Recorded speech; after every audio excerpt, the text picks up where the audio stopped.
Welcome to Fireside Giants. My name is Alex with my co-host here, Anthony Rivardo. Today, we're taking a look at a really interesting topic, the red zone efficiency of the New York Giants. Obviously, last year averaged 17.5 points per game, and a really just awful unit altogether for this offense. And I think we're taking a step forward with the players that we did sign, including Kenny Golladay, Kyle Rudolph, even John Ross. We still have Sterling Shepard, Evan Ingram. We want to take a look at why this team is going to take a step forward on offense, especially in the red zone, because this unit, was struggled so much last year. Daniel Jones is going to play a really big part of this, but it comes down to his ball awareness, his pocket awareness, his ball security. And last year we saw there was one specific thing in week 1 against the Pittsburgh Steelers where he actually threw an interception in the red zone. It was terrible, just really bad throw, and the Giants need to get better in this category, Anthony. But how are you doing today, my friend, before we dive into this interesting topic?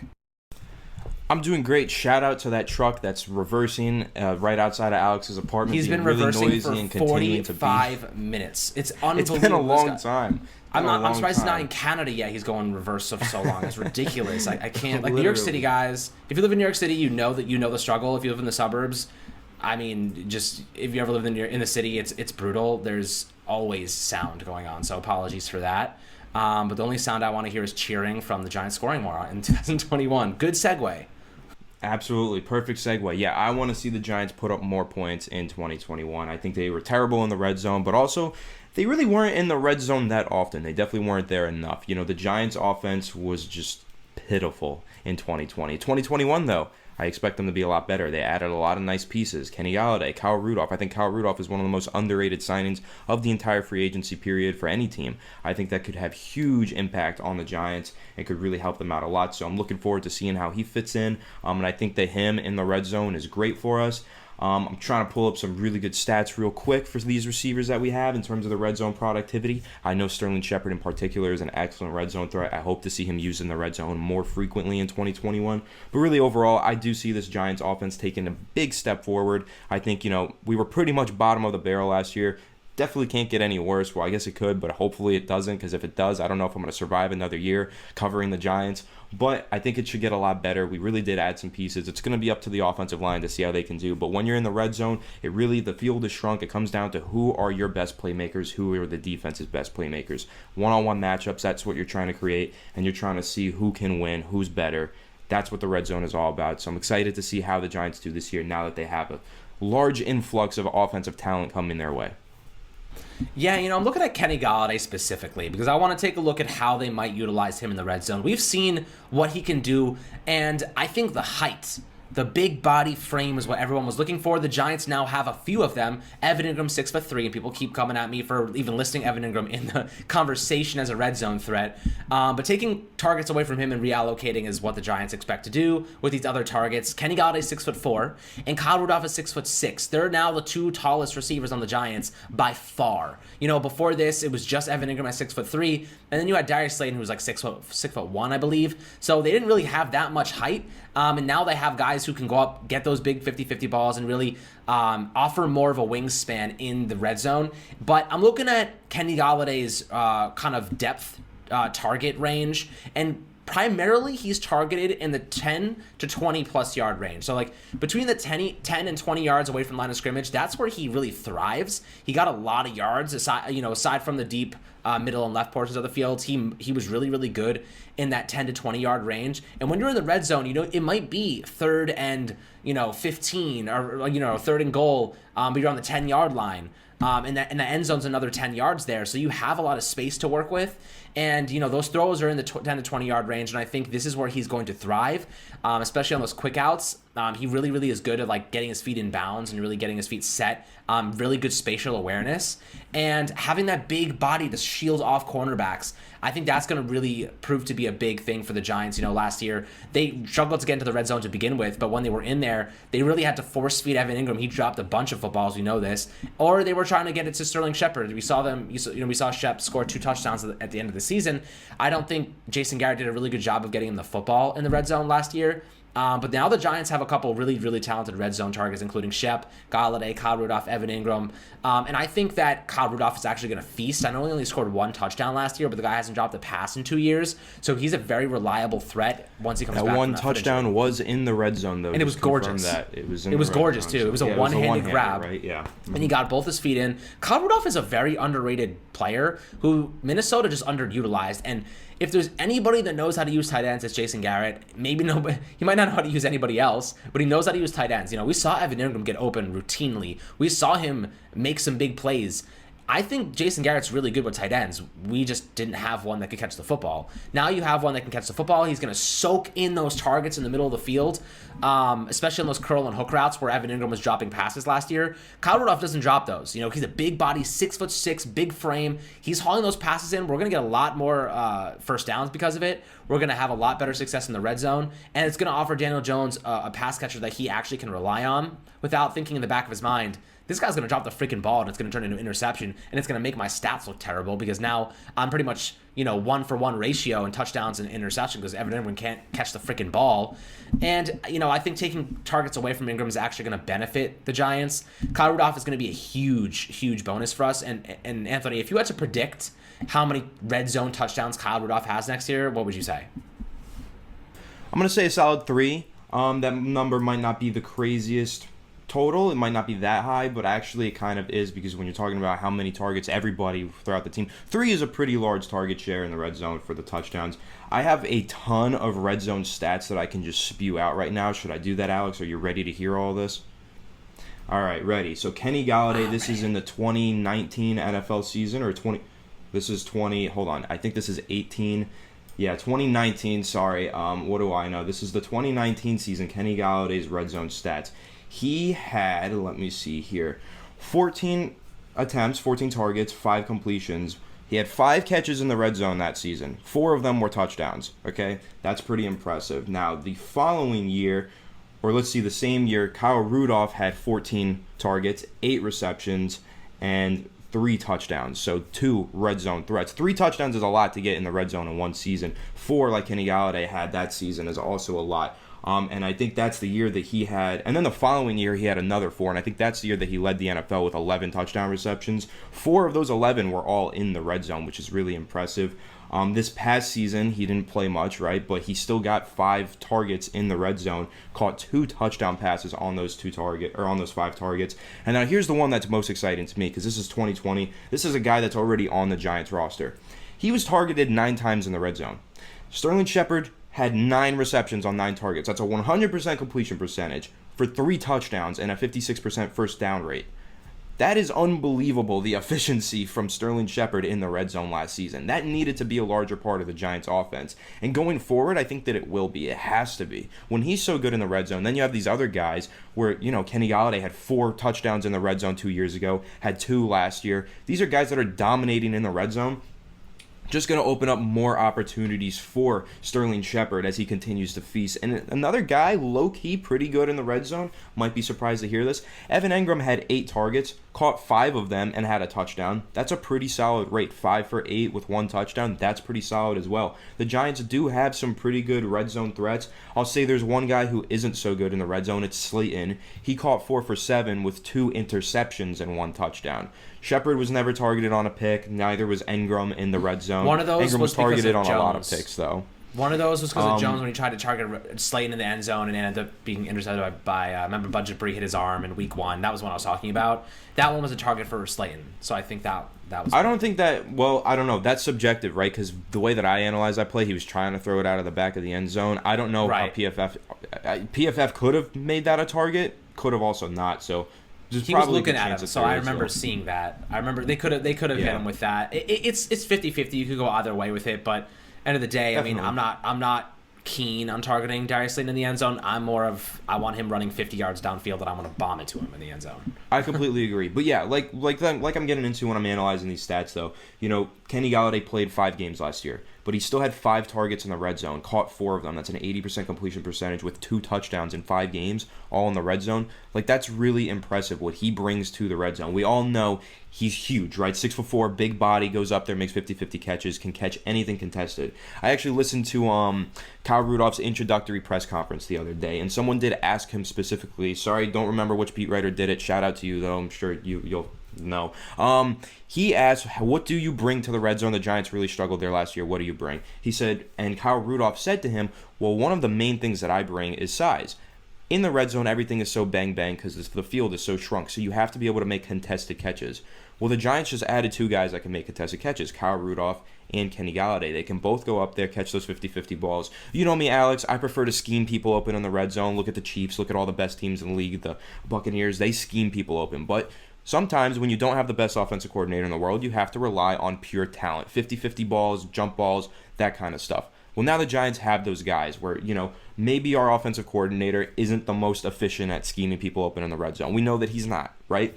But now we have those guys that can make up for that. We have Kenny Golladay, we have Kyle Rudolph. They can go up there, make those 50-50 catches, and make up for the lack of offensive play calling talent that we have. So I think that's really exciting. I think those 2 guys are going to combine for probably 8 total red zone touchdowns this year, plus at least 3 or 4 from Shep. So you're talking about hopefully an influx of at least 12 to 15 touchdowns from those 3 guys, plus Engram, 4 guys alone. You're probably hoping for 15 red zone touchdowns in total. That's going to be huge for the Giants. That's more touchdowns than Daniel Jones even threw last year. So that's hopefully what we're looking for in this offense now that we actually have these guys that are efficient, statistically and analytically efficient in the red zone, and they have the talent and skill and size to really compete down there on those goal line plays and in the red zone. Giants should be a much more efficient offense in 2021 because of those sign-ins. Yeah, and let's not forget about one of the big ones that, the Giants are going to lean on next year, and that's Saquon Barkley. We haven't even mentioned him as a receiver, let alone a star running back. In 2018, his best season, his Pro Bowl season, played all 16 games. The guy had, 4 receiving touchdowns and 11 rushing touchdowns.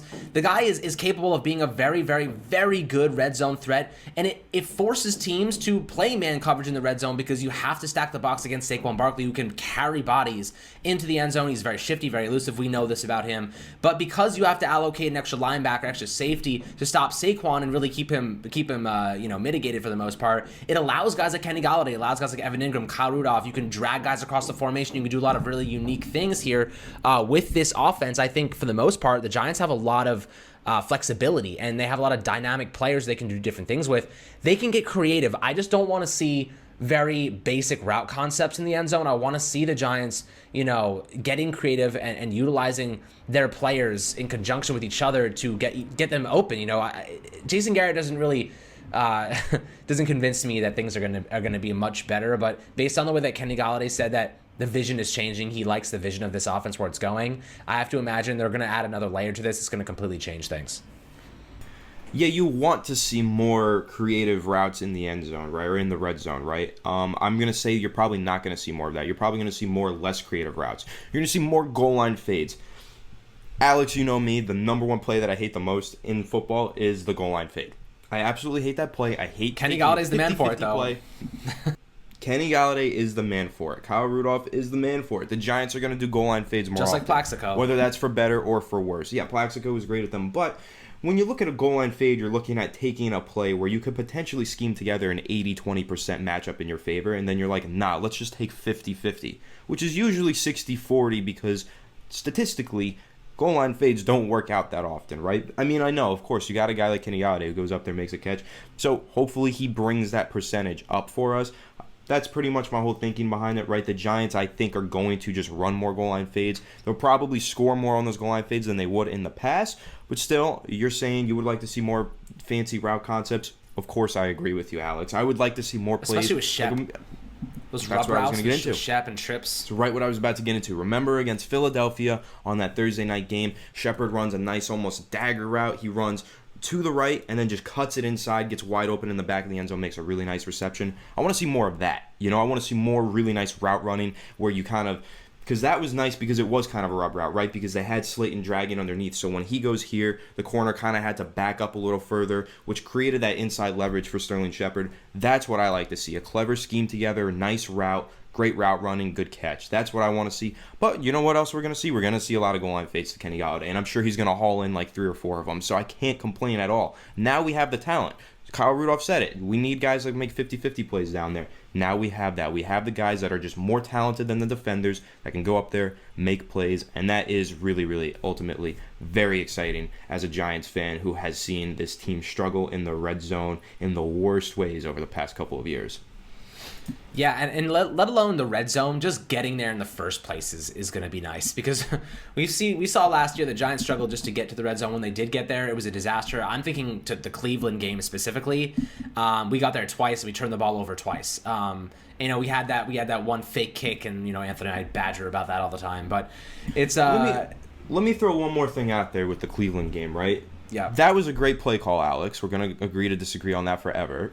I hate that play call. I hate it with everything. But if you're talking about probabilities, why not give yourself an 80-20% chance with a good route concept than a kicker or punter throwing it to your Alex, you and I are always going to disagree. I thought the route concepts were there. I thought Graham Gano was wide open. Yeah, okay, I know he's a kicker, were there, but the players aren't there. The players, you're throwing it to your center or whatever, your kicker. Right, your kicker's running a slant. Are you kidding me? Right.